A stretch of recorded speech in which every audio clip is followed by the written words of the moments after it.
Doctor साहब, आपसे आपकी राय सबसे पहले जानना चाहते हैं। स्पेसिफिकली ये जो हॉर्मूज़ के ऊपर ईरान स्टांस लिए हुए है, फिर हमने देखा कल मुख्तलिफ शिप्स को भी निशाना बनाया गया, गुजरने के लिए किसी फ़ीस का या किसी मैकेनिज़्म का भी बार बार इसरार करते हैं। क्या ये दुरुस्त हिकमत अमली है ईरान की तरफ से, या दुरुस्त उनकी पोजीशन है? जी, बहुत शुक्रिया। देखिए, मुझे ऐसे लग रहा है कि जो ईरानी लीडरशिप का माइंडसेट है,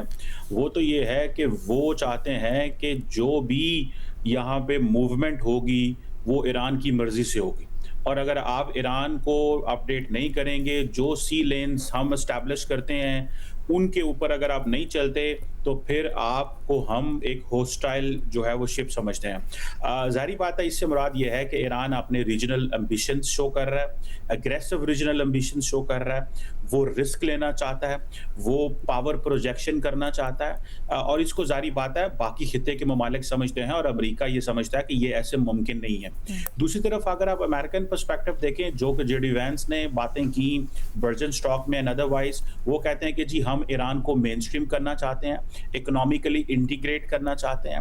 ईरान अपना तेल बेच सकता है, और वर्जिन स्टॉक में बैठे हुए ही ईरान को ये अलाउ कर दिया गया कि वो अपना इंटरनेशनल मार्केट में तेल बेचे। लेकिन ईरान ने क्या चूज़ किया? ईरान दोबारा उस रास्ते पे चल पड़ा है कि जहाँ पे वो समझता है कि मेरे लिए ये ज़रूरी है कि मैं अपनी खित्ते के अंदर डोमिनेंस शो करूँ। देखें, ये चीज़ जो है मेरा नहीं ख़्याल ये चल पाएगी, और ईरान को अगर मौका मिला है मेन स्ट्रीमिंग का, इकोनॉमिकली इंटीग्रेट होने का इंटरनेशनल सिस्टम के अंदर, तो अगर उस मौके को वो गंवाना चाहते हैं तो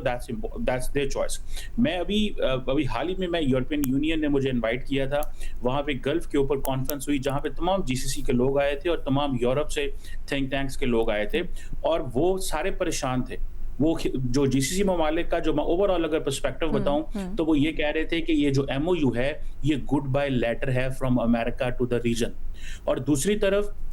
अगर आप ईरान को देखें, तो ईरान जो है वो चाहता है कि मैं अब इस खित्ते के अंदर डोमिनेंस करूंगा। इवन कि इस हद तक भी जीसीसी के अंदर परेशानी थी कि शायद ये हमें एक कॉलोनी बनाना चाहते हैं, और अगर अमेरिकन अपनी सिक्योरिटी गारंटीज विदड्रॉ कर लेते हैं, तो द पॉइंट ये है कि ईरान के अंदर जो वहां पे जो लीडरशिप आई है, जो वो आइडियोलॉजिकल रिवाइवलिज्म चाहते हैं, मुझे लगता है कि जो वहाँ पे जो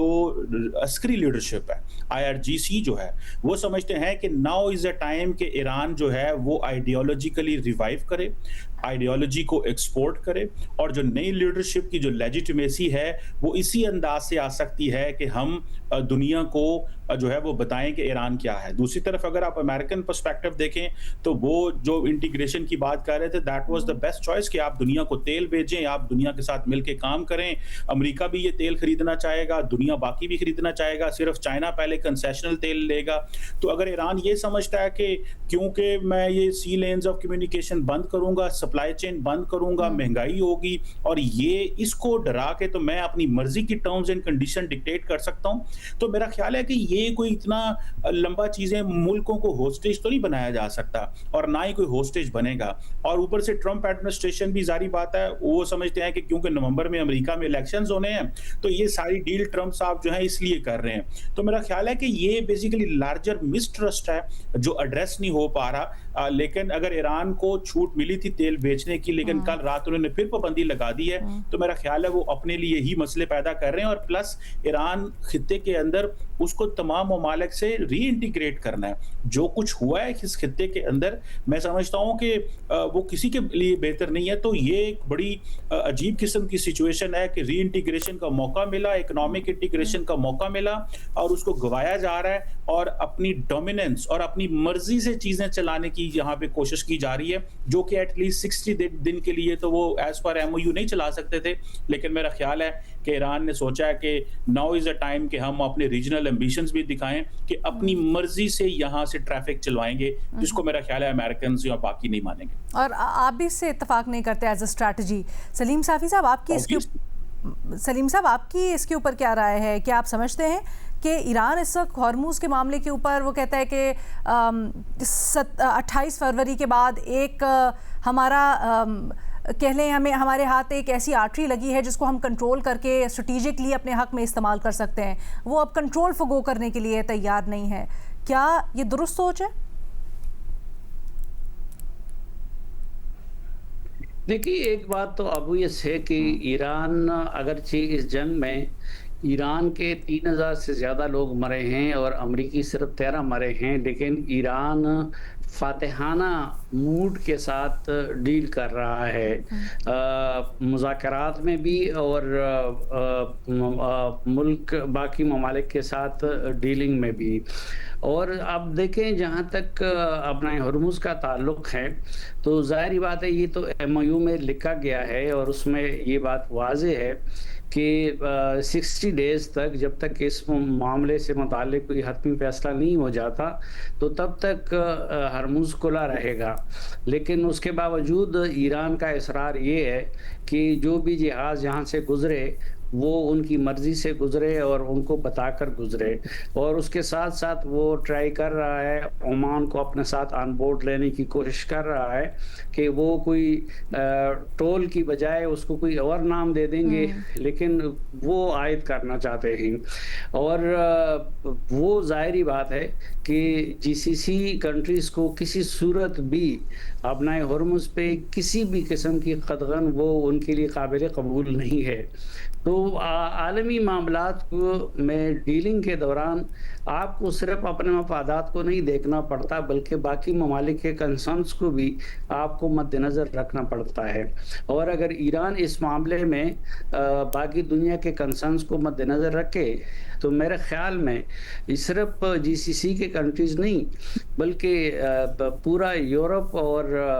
जो भी ममालिक इस रूट को इस्तेमाल करते हैं, इंक्लूडिंग चीन, वो ये नहीं चाहते कि अपना हुर्मुज़ पे किसी किस्म की कदगन हो या टोल हो या कुछ और हो।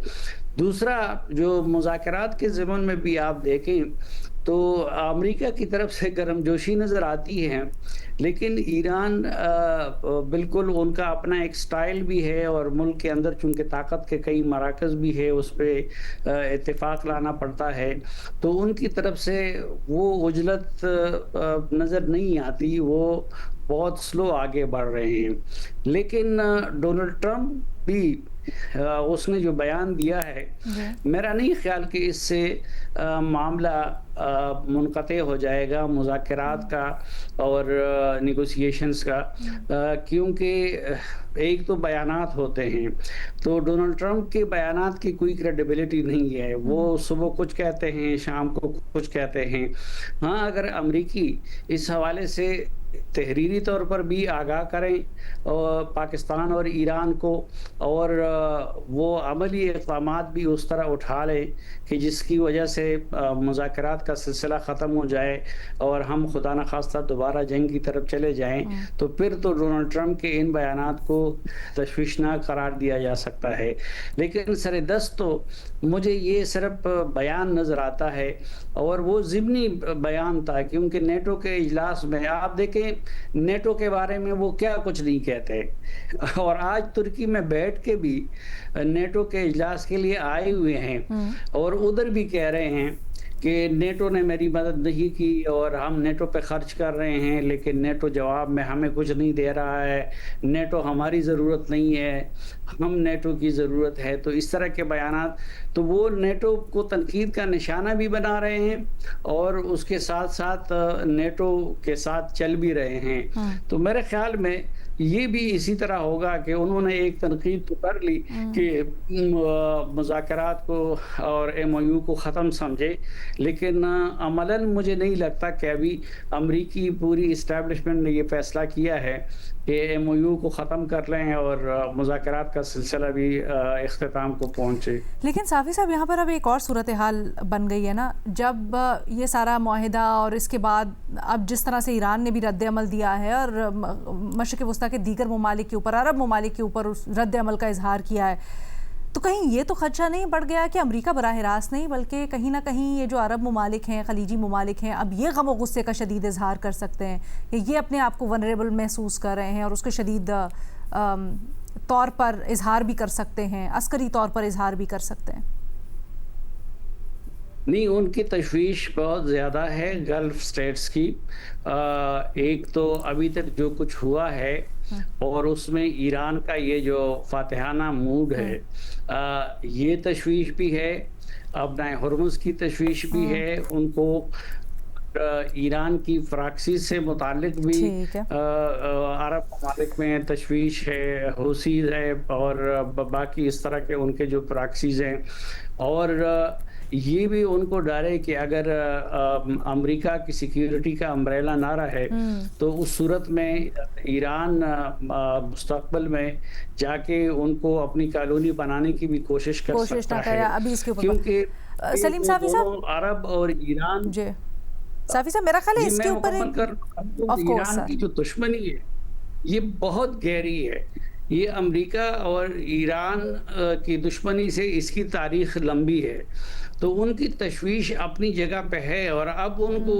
एक तशवीश ये भी लाक है कि कहीं ऐसा ना हो कि अमेरिका इन मामलात को इसी तरह बिगड़े हुए छोड़ के यहाँ से चला जाए।